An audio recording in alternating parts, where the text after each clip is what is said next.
Francia y España están padeciendo incendios forestales una vez más. Y aunque la temporada ocurre año tras año, la cantidad de hectáreas quemadas en el país galo ya supera con creces a las registradas en años anteriores, rompiendo un récord que se tenía desde 2022. Debemos comprender que nos enfrentamos a un incendio sin precedentes. La situación actual es la más grave que jamás hayamos visto, la más grave desde la Segunda Guerra Mundial. Más de 160.000 hectáreas ya se han quemado y la temporada está lejos de terminar. Esto supera con creces lo registrado en los últimos años, una cifra récord.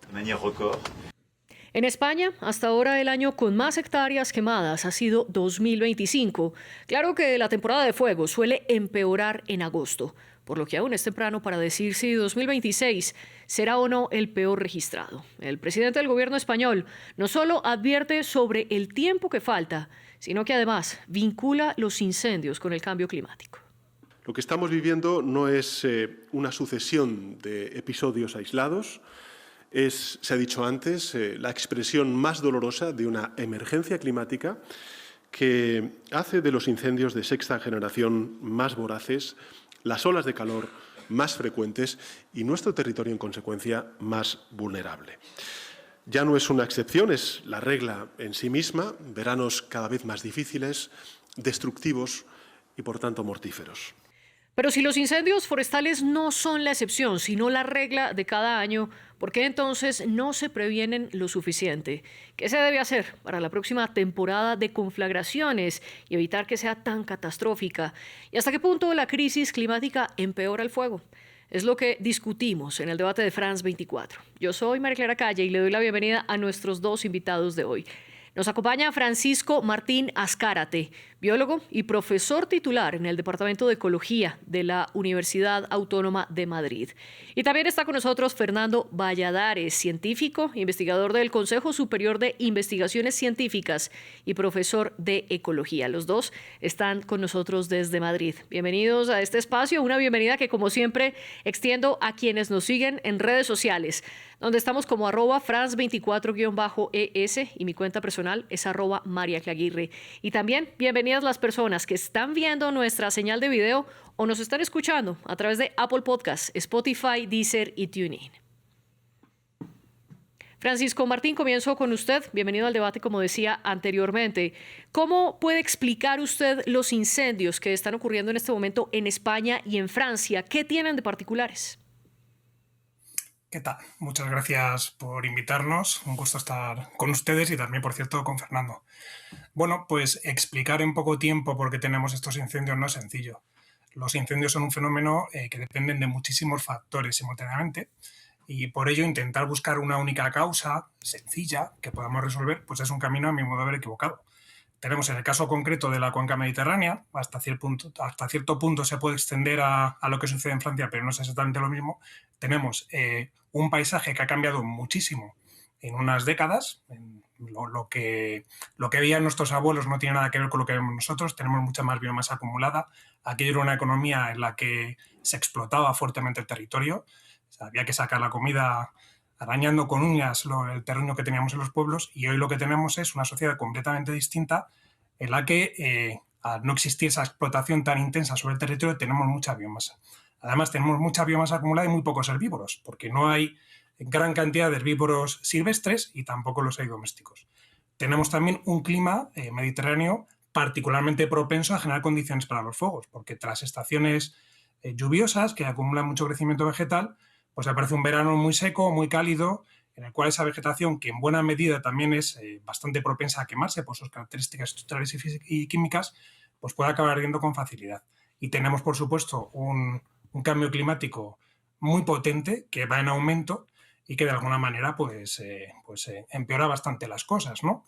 Es decir, que es como un gran cóctel de muchísimos factores que simultáneamente actúan, que no son sencillos, que no se atajan únicamente mirando una u otra cosa, que no se atajan con algunos de los debates pues un poco simplificados o reduccionistas que estamos teniendo en España, y que, por tanto, casi yo lo primero que diría es que lo que nos tiene que llevar a decir a la población es que quizá hay que gestionar las expectativas y ser conscientes de que esto no es algo que pueda solucionarse o que pueda cambiarse de aquí a un año o a 2 años, porque tenemos por delante décadas con incendios muy intensos y posiblemente cada vez más.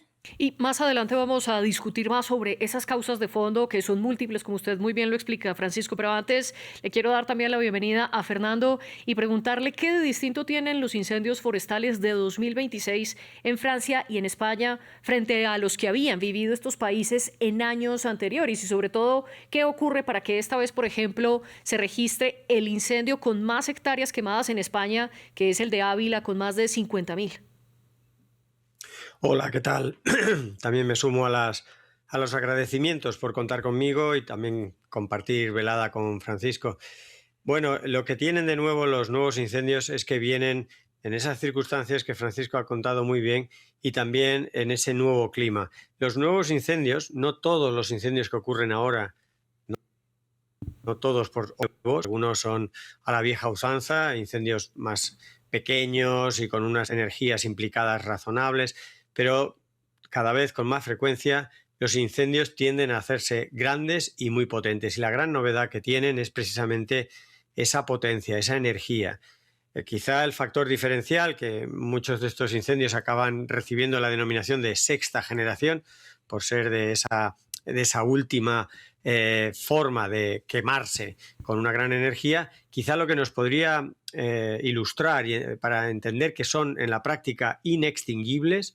O sea, las escenas que estamos viendo de los cuerpos de bomberos y demás, lo más que hacen es perimetrar la zona, intentar evitar que llegue el fuego a las casas o a infraestructuras sensibles, por supuesto poner a salvo a la población, pero cuando se alcanzan los incendios de sexta generación, estos nuevos incendios alcanzan las dimensiones, la temperatura que han alcanzado, por ejemplo, en el caso del incendio de Ávila y Madrid, en el centro de la península ibérica, en este fin de semana pasado, cuando alcanzan esas condiciones son inextinguibles. Esta es la diferencia con los incendios que ocurrían anteriormente. No hay equipo de extinción. En España y en Francia tenemos equipos pues, de tecnología, pues, en fin, el último modelo, vamos a poder decir así, y no pueden hacer frente. Los bomberos muchas veces tienen que retirarse, en cualquier caso no pueden con esas llamas. Tenemos que entender que lo que genera esa intensidad y esa gran energía no solo es el combustible seco, sino la forma en la que se quema. Igual que en una fragua, cuando fundimos el hierro, cuando fundimos los metales, necesitamos oxígeno. Estos incendios tienen su propia provisión de oxígeno. Esto es lo que los hace terribles. Tienen unas células convectivas de tal forma que esas grandes masas de aire caliente suben, crean unas propias condiciones, unas nubes por encima del incendio, que generan una incidencia en la base de la llama, enriqueciéndola precisamente de oxígeno. Esto, que a medida que el incendio es más grande, esa célula convectiva se hace de mayor tamaño, acaba generando, como en una fragua, unas temperaturas increíbles, una altura de las llamas increíble, y el mismo combustible da lugar a unas temperaturas muy superiores. Esos son los incendios nuevos que están ocurriendo y ese es el gran desafío para el cual no hay tecnología todavía y ni la va a haber en el corto plazo, y lo único que cabe ahora, hoy por hoy, en plenas emergencias, en pleno verano, en pleno momento de incendios, es protegerse, adaptarse, esperar que las condiciones meteorológicas abran una tregua, como está ocurriendo en estos días, que las temperaturas están bajando por 2-3 días hasta que venga la próxima ola de calor, e intentar en esos momentos pues reducir el riesgo. Usted dice que no habrá tecnología ni la hay en este momento para combatir la clase de fuegos que estamos viendo actualmente. Quiero preguntarle a Francisco sobre esto, cuál es su postura, sobre todo teniendo en cuenta una particularidad concretamente en España. A lo largo de la historia, la cantidad de incendios forestales se ha reducido levemente, pero el área quemada es mucho más amplia que antes. ¿A qué se debe esto y cómo combatirlo? Claro, pues estoy bastante de acuerdo con lo que ya ha dicho Fernando realmente. La clave está no tanto en que tengamos de pronto muchos más incendios, sino que los que tenemos son muy diferentes. Se queman de otra manera, producen mucha más energía, son más grandes. O sea, no es tanto que tengamos un aumento, por ejemplo, en el número de igniciones, sino que lo que ocurre es que los incendios se hacen más grandes. Y efectivamente son incendios en buena medida inapagables, que al final se acaban apagando fundamentalmente con la contribución de los cambios en las condiciones meteorológicas, en la medida en la que las condiciones de humedad, de temperatura, la dirección del viento. Muchas veces, pues al final, cuando el viento empuja el fuego hacia zonas que ya están quemadas, es cuando tenemos mejores condiciones para apagarlo. Entonces, desde el punto de vista tecnológico, pues hombre, evidentemente se podrá avanzar, se podrá inventar. Yo no soy un experto en este tipo de cuestiones, pero lo que realmente creo que es más clave no es tanto eso como la propia educación de la población para la convivencia con el fuego. A mí me parece que eso es, hoy por hoy, quizá la asignatura más pendiente y el aspecto más importante que tenemos que trabajar de cara a lo que tenemos por delante en las próximas décadas. Es decir, la población tiene que saber que por mucho que se hagan las cosas mejor, bien, peor, el año que viene va a ser igual o peor y el siguiente también. Es decir, a veces uno escucha pues, medios de comunicación cuando comienza la temporada del verano otra vez decir no hemos aprendido nada del año pasado. Es que lo que hay que aprender del año pasado es que este año vamos a volver a tener una situación muy similar. La población, por tanto, tiene que conocer que esto es la nueva realidad a la que nos enfrentamos y a partir de ahí posiblemente tengamos mucho más sencillo llevar a cabo toda una serie de medidas, sobre todo de protección de núcleos urbanos y por tanto de adaptación a esta realidad que hoy yo creo que nos están llevando a cabo posiblemente en parte por falta de concienciación de responsables, por ejemplo, de ayuntamientos, de comunidades autónomas que no acaban de ser conscientes de que esto no es una cuestión de, como dicen algunos, limpiar el monte, ¿no? De recoger piñas o cosas por el estilo. No tiene nada que ver. El problema que tenemos no tiene nada que ver con eso. El problema tiene que ver con factores mucho más de fondo que se han hecho estructurales, que van en aumento y que por lo tanto tienen que llevarnos a cambiar por completo nuestra manera de comprender, de aceptar el fenómeno y por lo tanto nuestra manera de adaptarnos. De modo que antes de estos cambios tecnológicos se puedan producir, lo que hace falta es un cambio en la mentalidad de la población para aceptar la situación en la que nos encontramos. Siempre hemos vivido en un mundo flamable. La Tierra es un mundo que arde, especialmente en determinados climas, pero ahora nos encontramos en una situación en la que vivimos en un entorno mucho más flamable y esto hay que saberlo. Al igual que hay países en los que hay terremotos, la cuenca mediterránea, también algunas zonas de Francia, son regiones en las que vamos a tener incendios. Y esto no lo terminamos de asumir. La gente lo que espera, lo que todavía busca, es una situación de supresión de incendios. Esto es una quimera. Esto no va a pasar. O sea, no debe ser el objetivo, no puede ocurrir. Lo que tiene que ocurrir es que estos incendios que van a suceder, pues quizá quemen de otra manera, quizá tengamos un paisaje que podamos ir adaptando a muy largo plazo para que estos incendios no sean tan severos y fundamentalmente pues que toda esa interfaz urbana, forestal, esté bien preparada para que, al mismo tiempo que digo que tenemos que convivir con los incendios, no tengamos que convivir ni con víctimas, ni con daños, ni con equipos de extinción que se enfrenten a situaciones completamente dantescas. Esa sería un poco, en mi opinión, el camino por el que deberíamos transitar, pero que es un camino a largo plazo. No es una cosa que tenga solución a corto. Ustedes dicen los incendios ocurrirán sí o sí cada año y se trata de poder aprender la lección. Dentro de esas lecciones, Francisco, usted mencionaba la educación para que las personas puedan aprender a convivir con el fuego y también hablaba de esa transformación de los paisajes. Antes de hablar de cómo deben ser esos paisajes, Fernando, le quiero preguntar, hoy por hoy, ¿qué pasa en los territorios de España y de Francia que son tan volátiles ante los incendios?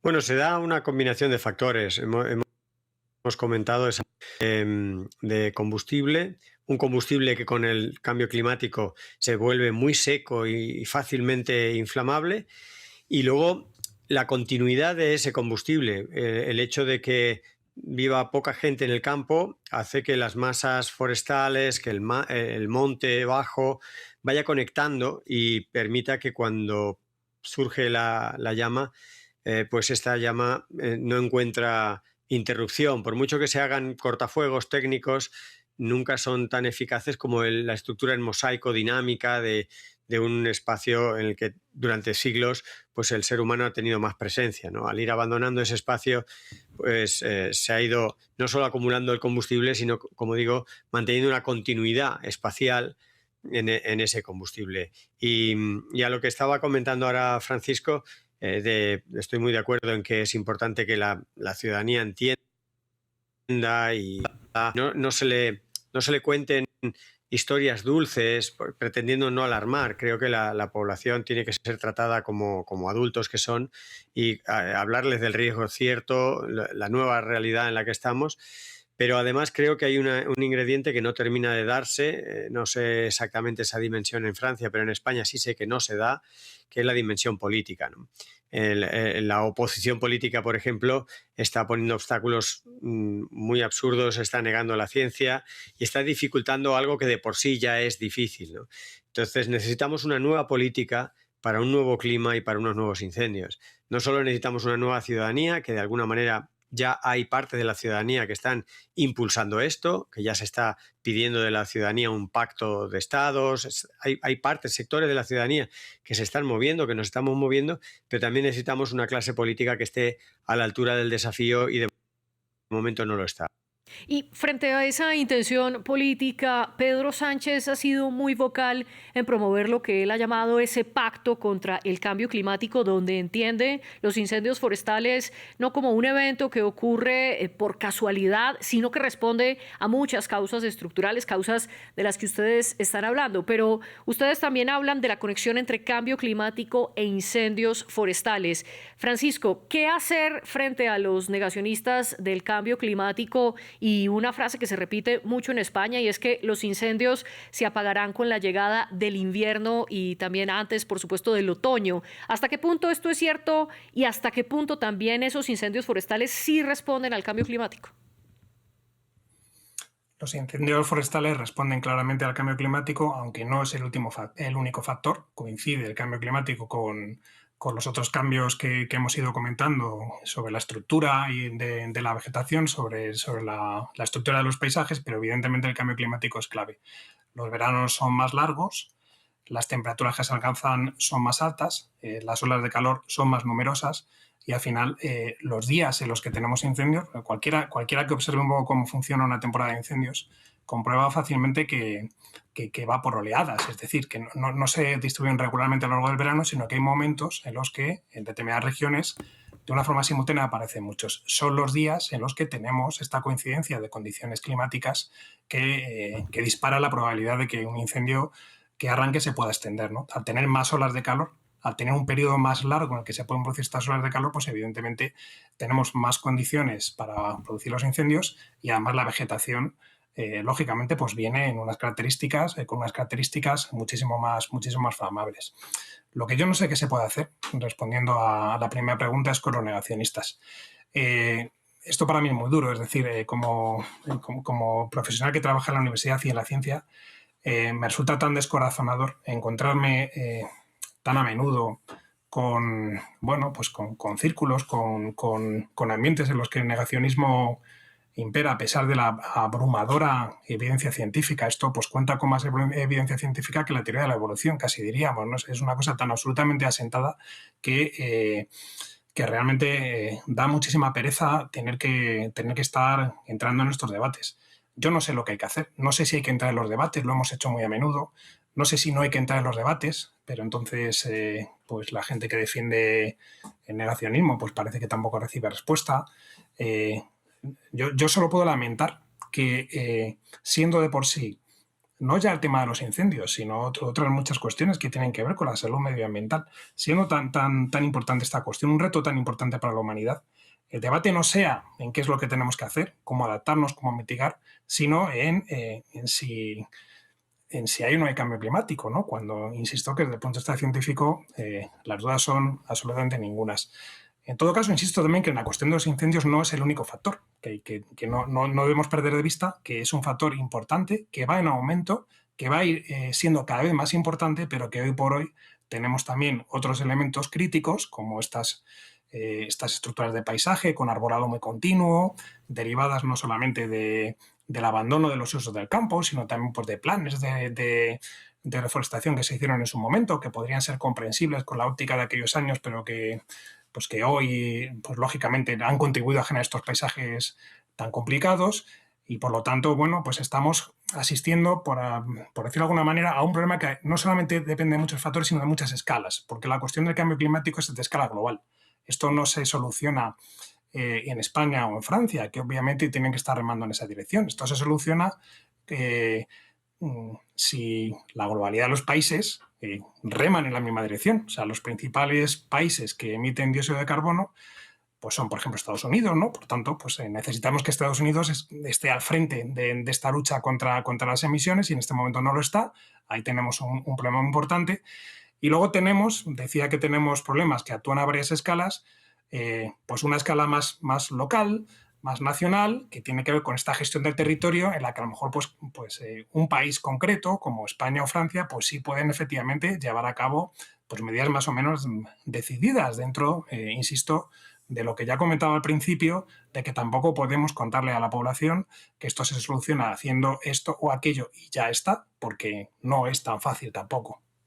Y precisamente frente a esa frase que usted plantea, Francisco, de remar juntos hacia el mismo lado, quiero preguntarle a Fernando si eso se está haciendo por lo menos dentro de la Unión Europea, porque en marzo de 2026 el bloque publicó un comunicado donde instaba a cada uno de los Estados miembros a trabajar los incendios forestales de manera integral, es decir, no solo concentrándose una vez ocurren en apagar el fuego, sino también trabajar desde el inicio en la prevención, con lo que ustedes estaban diciendo, por ejemplo, de manejar esos paisajes para que no haya tanta vegetación seca, que a final de cuentas es el combustible perfecto de los incendios, y también teniendo en cuenta que hay otros factores incontrolables como los vientos y esa atmósfera que ustedes estaban describiendo. Pero la pregunta que le quiero hacer, Fernando, es ¿qué tanto este comunicado de la Unión Europea para un manejo integral y qué tanto ese pacto frente a la crisis climática que desde 2025 lanzó el gobierno de Sánchez son suficientes o no como políticas públicas para poder prevenir los incendios? A ver, la teoría y el papel lo aguantan. Permite que recuerde dos fechas, 2023 y, como decías, 2025. En el 2023, los científicos españoles propusimos ya entonces un pacto por la emergencia climática. No se nos escuchó especialmente, aunque en las elecciones españolas en aquel entonces algunos políticos, incluyendo el propio Pedro Sánchez, actual presidente, se hizo eco y dijo que sí, pero no hizo nada. No hizo nada en el 2023, no hizo nada en el 2024, pero ahí tenemos otra fecha importante. En el 2024 el Parlamento Europeo cambió de color político.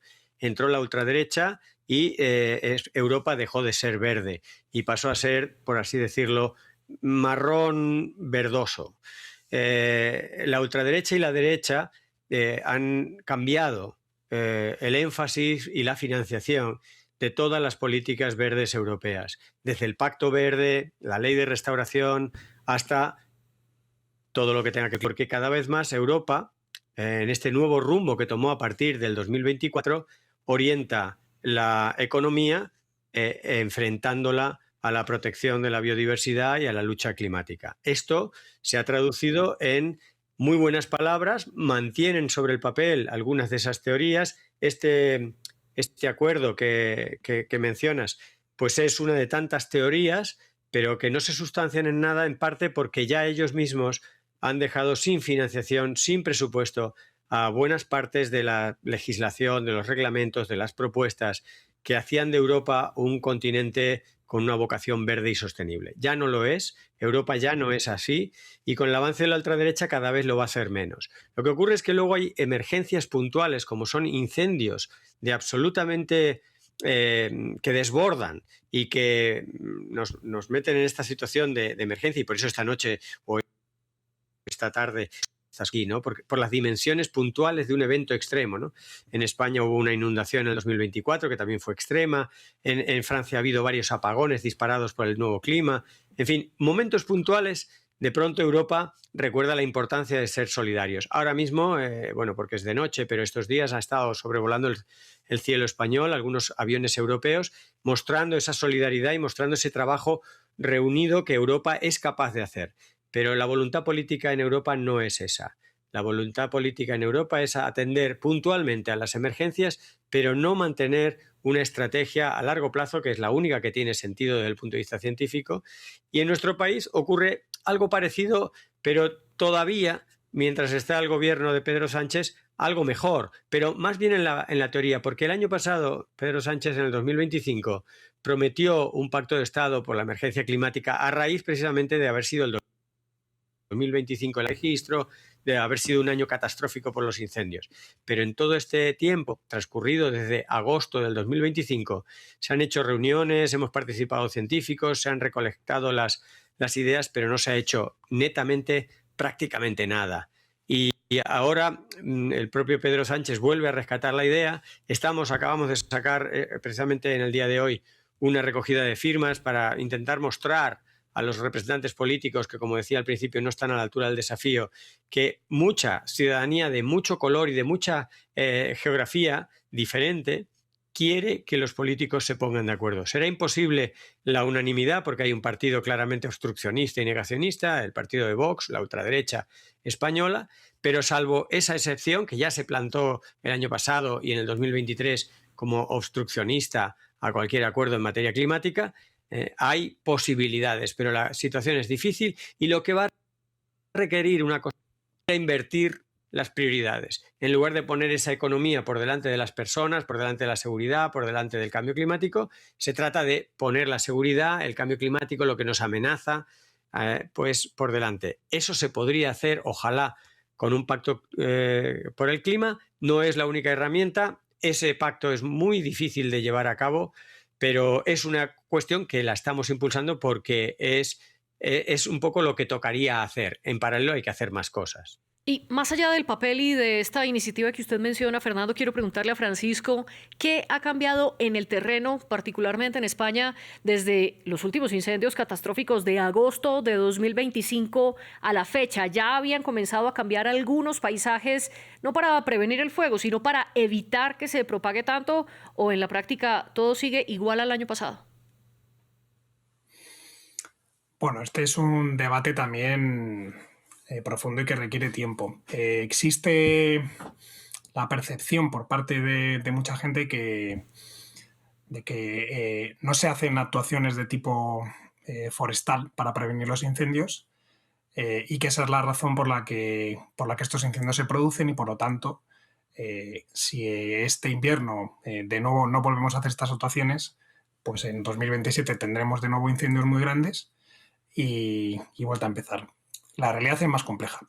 Hay muchos montes que están muy gestionados, en los que se trabaja intensamente con la construcción de cortafuegos, fajas antiincendios, clareos, explotación forestal, y muchos de estos montes también arden. Esto hay que decirlo también. Eso no quiere decir que esta gestión forestal, que a veces se hace y a veces no se hace, no sea útil. Sí puede serlo, especialmente si está bien diseñada, si está bien hecha, si está hecha también de una manera compatible con los valores ecológicos y de reserva de biodiversidad y de servicios de los ecosistemas de los montes, pero no es una varita mágica. Y esto también hay que decirlo con mucha claridad. Quizá el ejemplo, o un ejemplo muy claro, puede ser el propio incendio que está afectando a las provincias de Ávila y Madrid. Muchos de estos montes son montes muy gestionados, en los que sí que se han estado realizando actuaciones clásicas de prevención de incendios. Pero eso no ha sido suficiente para que no se produzca un mega incendio como el que estamos viendo, porque hay muchos más factores, porque al final lo que tenemos es una cobertura vegetal, como comentábamos al principio, probablemente nunca vista o casi nunca vista en el contexto de la península ibérica. Bueno, nunca es quizá decir mucho, ¿no? Pero lo cierto es que casi desde, en fin, no me voy a meter en debates quizá un poquito más complicados sobre cómo era el Pleistoceno en la península ibérica. Muchos pensamos que seguramente eran paisajes mucho más abiertos de lo que normalmente se cree, frente a un poco el paradigma de que todo era bosque. Muchos pensamos que esto no es así, pero lo que sí está claro que nunca fue así, que siempre hubo grandísimos espacios abiertos que alojaban pues, a toda esa flora y fauna de esteparia y de pastos que tenemos en la península, pero lo que sí es cierto es que la proliferación de ecosistemas arbolados que se ha producido en los últimos arbolados o de leñosas en general que se ha producido en los últimos 50, 60, 70 años es algo tremendamente novedoso al menos en los últimos 2000 o 3000 años. Sí, Entonces, con esa disculpe que lo situación, interrumpo. unida a los otros factores que comentábamos, ya podemos hacer todos los cortafuegos que queramos, que estos pueden ser útiles para anclar los medios de extinción. O sea, no digo que no lo sean,